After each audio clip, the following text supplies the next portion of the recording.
Hello students, कैसे हैं आप सब? बढ़िया। Okay, let us start about next topic. Our topic is theory of supply. ठीक है, सप्लाई का मीनिंग पहले समझना होगा। What is the meaning of supply? Supply कौन करता है? सप्लायर करते हैं। ठीक है, जो कोई चीज बनाएगा वही उस चीज की सप्लाई करेगा।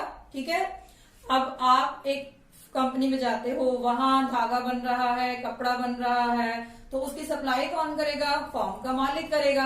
तो मालिक कौन हो गया? सप्लायर हो गया, जो क्या करता है? सप्लाई करता है। ठीक है, तो अब हम देखेंगे कि सप्लायर सप्लाई कब करता है। अगर उसको कम प्राइस दिए जाए तो क्या वो चीज आपको देगा? ठीक है, नहीं देगा। जैसे एग्जांपल है आपका, हम बर्गर, कितने प्राइसेस है बर्गर के? 30 रुपीज। अगर आप उसको 20 रुपीज दोगे तो क्या वो आपको बर्गर ऑफर करेगा? नो। इसका मतलब वो बर्गर की सप्लाई आपको नहीं करेगा। Why? What is the reason? Reason क्या है? प्राइसेस का कम होना। प्राइसेस के कम होने पर सप्लायर सप्लाई नहीं करता, और प्राइसेस के ज्यादा होने पर सप्लायर सप्लाई बहुत ज्यादा करता है। अब मान लीजिए आपके घर में पार्टी ऑर्गेनाइज हो रही है, तो आपको चाहिए 50 बर्गर। ठीक है, तो अब आप क्या करोगे? एकदम से बर्गर बनाने के लिए उसको क्या करोगे कि मैं तेरे को और ज्यादा प्राइजेस देने के लिए तैयार हूं। प्राइजेस कितने हैं? अगर 30 है और आप उसको ऑफर करते हो 40 रुपीज प्राइस ले लो और मेरे को अभी 50 बर्गर बना के दो, तो वो सारी मेहनत करेगा, फटाफट से एक बंदे को बुलाएगा और आपको 50 बर्गर प्रोवाइड करेगा। वाई? क्योंकि आपकी प्राइसेस के ज्यादा होने पर सप्लायर हमेशा ही सप्लाई बढ़ा सकता है। ठीक है, अब हम देखेंगे सबसे पहले इंडिविजुअल सप्लाई। इंडिविजुअल सप्लाई में क्या आएगा?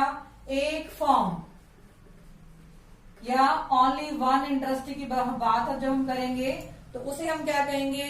इंडिविजुअल। ठीक है, जब हम सिंगल की बात करते हैं, या हम फॉर्म हटा देते हैं यहां से, अभी हम सिंगल पर्सन की बात करते हैं। मान लो आप किसी चीज में काम करते हो या आपके फादर काम करते हैं। ठीक है, कोई बिजनेस करते हैं, तो उस चीज की सप्लाई वो कैसे करेंगे? हम बात कर रहे हैं सिर्फ इंडिविजुअल की, एक सिंगल पर्सन की। ठीक है, अब हम लेते हैं प्राइसेस और सप्लाई का आपस में क्या रिलेशनशिप होता है। हमें पता है कि प्राइसेस के इंक्रीज हो जाने पर सप्लाई इंक्रीज हो जाती है, और प्राइसेस के डिक्रीज हो जाने पर सप्लाई हमेशा ही डिक्रीज होती है, कम होती है। ठीक है, अब हम देखते हैं कि प्राइसेस कितने थे? 5, तो सप्लाई क्या थी? 0। सप्लाई करने वालों को कोई फायदा नहीं हो रहा जब प्राइसेस कितने थे? 5 रुपीज थे। अब मान लेते हैं उसकी कॉस्ट 8 रुपीज है, तो क्या वो आपको 5 रुपीज में चीज दे देगा? नहीं देगा। सप्लाई क्या होगी आपकी? 0 हो जाएगी। अब प्राइसेस बढ़ जाते हैं तो सप्लाई क्या हो जाती है? बढ़ जाती है। प्राइसेस आपके और बढ़ जाते हैं तो सप्लाई और बढ़ जाती है। प्राइसेस इंक्रीज हो जाते हैं, सप्लाई भी इंक्रीज हो जाती है। इसका मतलब प्राइस और सप्लाई का आपस में क्या रिलेशनशिप है? पॉजिटिव रिलेशनशिप यहां पर शो हो रहा है। ठीक है, अब हम यहां लेंगे डायग्राम। ओ एक्स एक्सिस पर आपने क्या लेना है? क्वांटिटी, और ओ वाई पर आपने क्या लेना है? प्राइसेस। सबसे पहले जब प्राइसेस कम थे, प्राइसेस कितने थे? आपके 15 थे, तो आप 20 सप्लाई कर रहे थे। क्वांटिटी कितनी थी? 20। प्राइसेस ज्यादा हो गए हैं, कितने हो गए हैं? 20। आपकी सप्लाई कितनी हो गई है? 30। प्राइसेस कितने हो गए हैं? पहले से ज्यादा हो गए हैं, सप्लाई भी पहले से ज्यादा हो गई है। ठीक है, एक ये पॉइंट मिल गया आपको, एक ये पॉइंट मिल गया। आप इन दोनों पॉइंट को जब मिलाते हो तो क्या बन जाता है आपका? Supply curve. इसे हम क्या बोलते हैं? Supply curve. ये क्या है आपका? Individual supply, market supply curve. ठीक है, मार्केट मतलब क्या हो गया? सब कुछ आ गया इसमें, फार्म भी आ गई, इंडस्ट्री भी आ गई। ठीक है, उसको मिला के क्या बन जाती है? मार्केट बन जाती है। जब सभी लोग सप्लाई करते हैं तो उसे हम क्या कहते हैं? मार्केट। अब मार्केट में हम क्या ले रहे हैं? फॉर्म्स ले रहे हैं, forms A and form B. दोनों की सप्लाई को जब हम ऐड कर देंगे तो वो क्या बन जाएगी?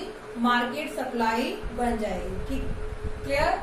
जब प्राइजेस कितने थे 5, हम प्राइजेस लेंगे, ए फर्म लेंगे, बी फर्म लेंगे और क्या लेंगे मार्केट। जब प्राइजेस कितने थे 5 थे तो फर्म ए भी कोई सप्लाई नहीं कर रही थी और फर्म बी भी कोई सप्लाई नहीं कर रही थी, क्योंकि कॉस्ट क्या थी ज्यादा थी, तो मार्केट सप्लाई भी क्या थी 0। क्लियर। प्राइजेस 10 हो गए, फर्म ए ने सप्लाई करना शुरू कर दिया और फर्म बी ने भी सप्लाई करना शुरू कर दिया। दोनों को अगर ऐड कर दिया जाए तो क्या बन जाएगा, वो आपकी मार्केट सप्लाई बन जाएगी। ठीक है।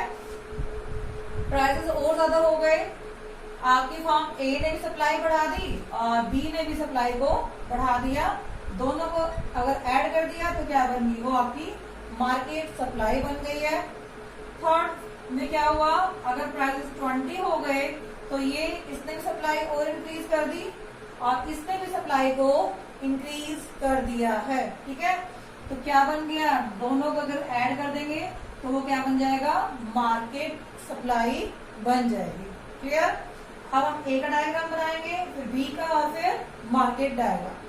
ए के डायग्राम पे हमने इंडिविजुअल का पढ़ लिया था, अब हम फॉर्म ए का डायग्राम बना रहे हैं। एज इट इज यहाँ पर आपका OX एक्सिस है जहां आपने क्वांटिटी को लिया है, यहाँ आपका OY एक्सिस है जहां आपने प्राइजेस को लिया है। ठीक है। सबसे पहले 5 जो प्राइजेस थे आपकी थी 0, 5 प्राइजेस होने पर आपने कोई भी सप्लाई नहीं की है। ठीक है। प्राइजेस 10 हो गए हैं, आपने सप्लाई को भी 10 कर दिया है। प्राइजेस के 15 होने पर आपने सप्लाई को 20 कर दिया है। प्राइजेस के 20 होने पर आपने सप्लाई को 30 कर दिया है। अगर मैं इन पॉइंटों को ड्रॉ करती हूँ तो ये क्या बन जाएगा, आपका फॉर्म ए का सप्लाई कर्व बन जाएगा। अब आते हैं फॉर्म बी पे। फॉर्म बी क्या कर रही है, सेम। पहले प्राइसेस 5 थे तो उसकी भी कोई सप्लाई नहीं थी। प्राइसेस जब 5 है तो सप्लाई क्या है 0। प्राइसेस जब 10 है तो सप्लाई क्या है उसकी 5। प्राइसेस 10 सप्लाई 5 कर रही है वो। ठीक है। प्राइसेस इंक्रीज हो गए हैं, प्राइसेस हो गए हैं 15, prices is 15 and supply is 10, prices is 20 and supply is 20। ठीक है। फिर हम इन सारे पॉइंटों को अगर मिलाते हैं तो ये क्या बन जाएगा, फॉर्म बी का सप्लाई कर्व बन जाएगा। अब हम आते हैं मार्केट पे। मार्केट में क्या होगा, इसको हम ड्रॉ करेंगे किसके साथ, प्राइजेस के साथ। जब प्राइजेस 5 थे तो मार्केट सप्लाई क्या थी 0। प्राइजेस 5 थे तो मार्केट सप्लाई क्या है 0।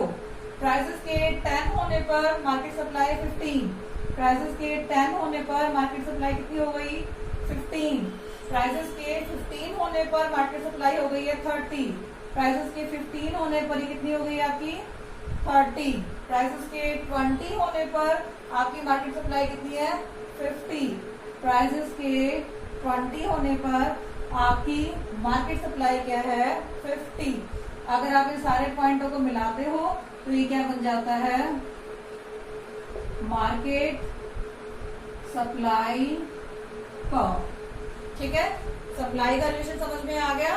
प्राइसेस के इंक्रीज होने पर सप्लाई हमेशा बढ़ेगी, चाहे वो फॉर्म ए हो चाहे वो फॉर्म बी हो।